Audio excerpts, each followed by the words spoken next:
This is KGW News at Sunrise. Starting today, if you want to go to an outdoor event in Washington, whether it's a concert or some sort of football game, you name it, with more than 500 people, you will have to wear your mask. The governor's new outdoor mask mandate begins today. So coming up on Sunrise, we're going to have the details on who will enforce this mandate. In Oregon, I think what's been most important for our vaccination outreach and events is that they really have been co-created with our communities and designed to answer questions. She's talking about Washington County becoming the first county in the state of Oregon to reach the 80% vaccine threshold. Officials say community outreach is a major reason why. And here's one more story we're going to cover this half hour. The Earth is expected to warm by 1 degree over the next decade. I know what you're thinking. 1 degree does not sound like a lot. But science experts say that 1 degree can drastically change the environment when it comes to wildfire danger. Again, that story is coming up in just a few minutes, but we'll start this morning with a live. We're going to start this morning with a live look outside.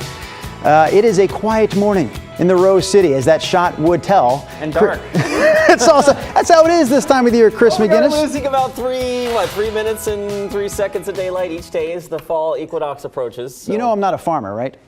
I'm not a farmer. You didn't know that? No, I didn't know that. You're supposed to say, yeah, I know that, Drew. Yes, Drew, I knew that. But still, Chris, I am excited like I am some sort of farmer about this rain you've got in the forecast. I mean, I've been following it for the last few days, and we could get some real soakers. Yeah, meaningful rainfall in our 7-day forecast. So we're talking Friday and into next weekend. So I know that's a long way away. Let's get you out the door first off this morning and show you what we're waking up to, which is a pretty skyline shot of downtown Portland. Yeah, we're about an hour and a half away from sunrise, but there will be plenty of that sunshine in our forecast today. 56 right now at PDX, big picture across the state. Baker City in the 40s, same story in Burns Bend, waking up to 46, and Salem, our state capital, at 55 degrees. All right, the plan for today, cloud cover in the morning. And then just like yesterday, we should thin those clouds out in the afternoon. In fact, I think unlike yesterday, the clouds probably thin out a little sooner. So we'll finish our day with sun and highs in the lower 70s. Drew, I will talk more about that much anticipated rainfall coming up in just a few minutes. All right, Chris, we look forward to that. But we do want to get to a developing story right now. A person was hit by a MAX train near Northwest Burnside and Gresham. So we don't know much about the person or how this happened, but we do know it's causing disruptions this morning to the MAX Blue Line. Shuttle buses are serving stations between Ruby Junction and East 197th Avenue at Cleveland Avenue. Of course, we'll give you more updated information as soon as we get it.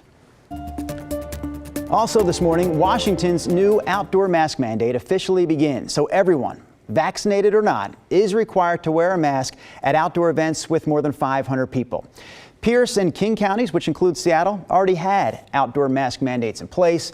Now it extends to every corner of the state. Washington Governor Jay Inslee says enforcement of the mandate is in the hands of individual venues. Governor, can you talk a bit about how the mask mandate will be enforced? Well, this is a requirement on entities that have these organizational pursuits. It can be enforced through the labor and industries as we have in all of our other systems. Washington health officials and Governor Inslee both say they believe there are more people who comply with mask requirements than those who don't. On the national level, new federal vaccine requirements have labor unions split on the issue. Last week, President Biden announced that all U.S. employers with more than 100 employees will need to require vaccines for their workers. An employee who refuses to get vaccinated will have to undergo weekly testing.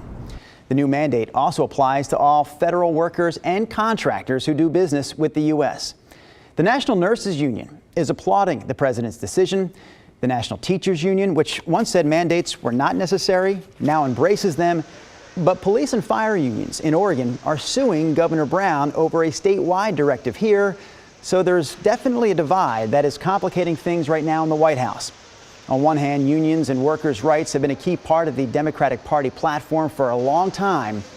But some unions still want their workers to have an individual choice when it comes to vaccines. And there is a new lawsuit in Oregon challenging Governor Brown's vaccine mandates. 6 people are behind this lawsuit. They say they don't need a vaccine because they've already had COVID, and they say they have a natural immunity.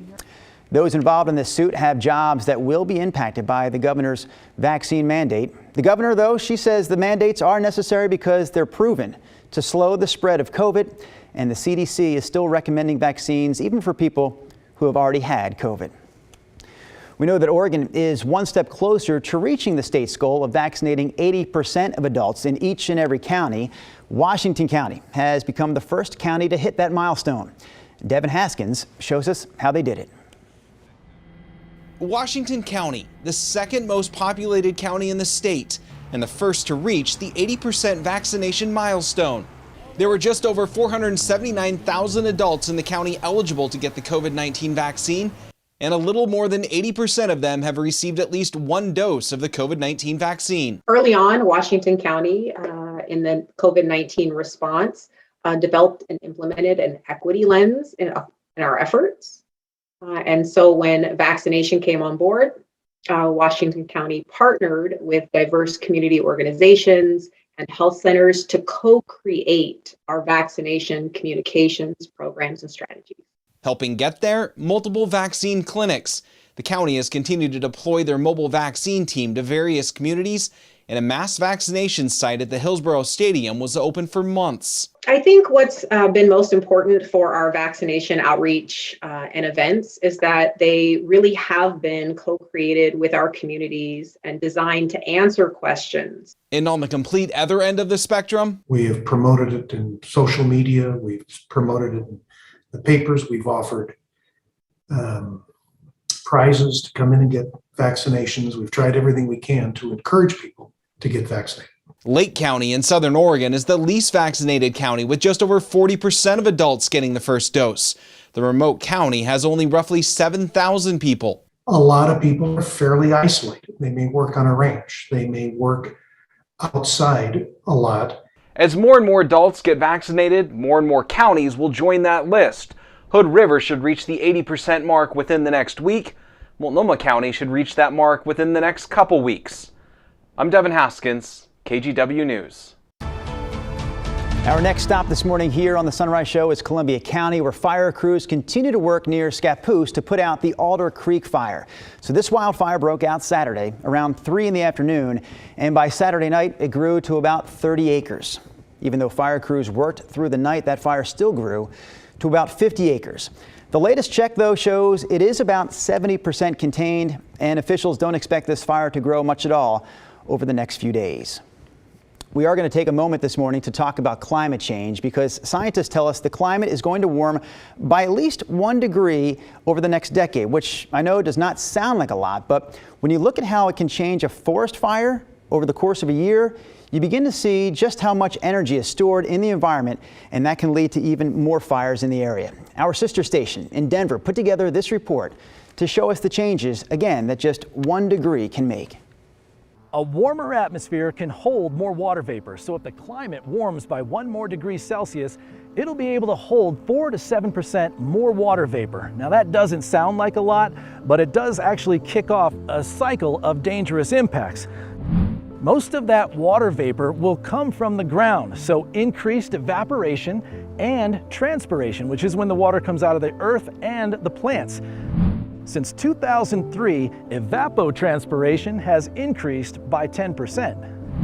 And that means the trees are 10% drier, and that's not even factoring in how fast the snowpack is melting. If the atmosphere warms by 1 more degree, that means the snowpack can melt out 30 days faster. So if the atmosphere is going to take the moisture from the trees, that means a wildfire won't have to.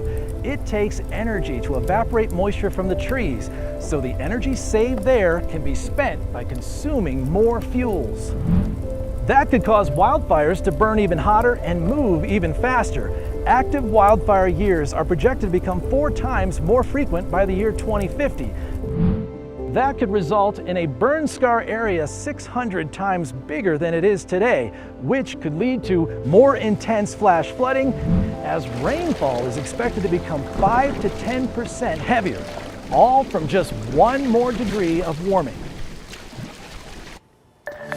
All right, Chris McGinnis, we know we are not through the woods yet when it comes to this year's fire season. Of course, we saw last year just how bad September can be, but you have in your forecast this morning some great relief for the area. Yeah, we do. I mean, you want to talk about the best thing to extinguish fires would be a lot of widespread rain and, of course, mountain snow. Well, guess what? We do actually have some of that in the forecast later this week. We're talking about Friday and into next weekend. And that is noteworthy, right? It's been 3 weeks since our last measurable rain at PDX. It has been 91 days since our last meaningful rainfall. You got to go all the way back to June 14th when we had 0.12 of an inch of rain at PDX in 1 day. Since then, in 91 days, we've had 0.08. It has been incredibly dry, and we think that's going to change later this week. Here's a look at Futurecast. We'll get through midweek here.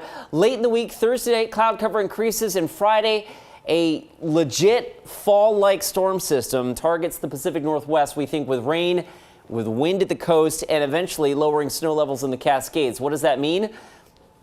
Maybe a half an inch of rain here in Portland, maybe more. Whatever the case is, it looks like a reasonable chance that a lot of us get a pretty good soaking late in the week, again, Friday and Saturday. In the short term, today, we're waking up to a little bit of cloud cover across the region, but just like yesterday, in fact, earlier than yesterday, we think that cloud cover melts away, and we should wind up with a mostly sunny afternoon and a really pleasant start to our work week. It's 55 last check at PDX. Futurecast has the I-5 corridor getting up to about 63, 64 by lunchtime, and then we'll top out at 73 here in Portland this afternoon. Next 7 days, Tuesday, tomorrow is probably the warmest day of the week and probably the warmest day over the next 8 or 9 days. We cool it down a bit Wednesday, and then, Drew, that is the day that you were talking about, Friday. Friday afternoon, rain rolls in. It could be a rainy, breezy day Friday. Saturday and Sunday also look wet.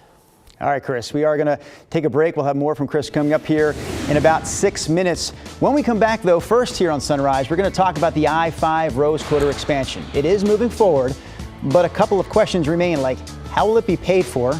And what about the environmental impact of this project? We're going to talk about both of those issues coming up here on the show.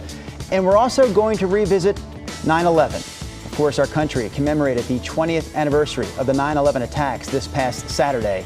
Our Verified team has a report for us this morning, that is, on those attacks.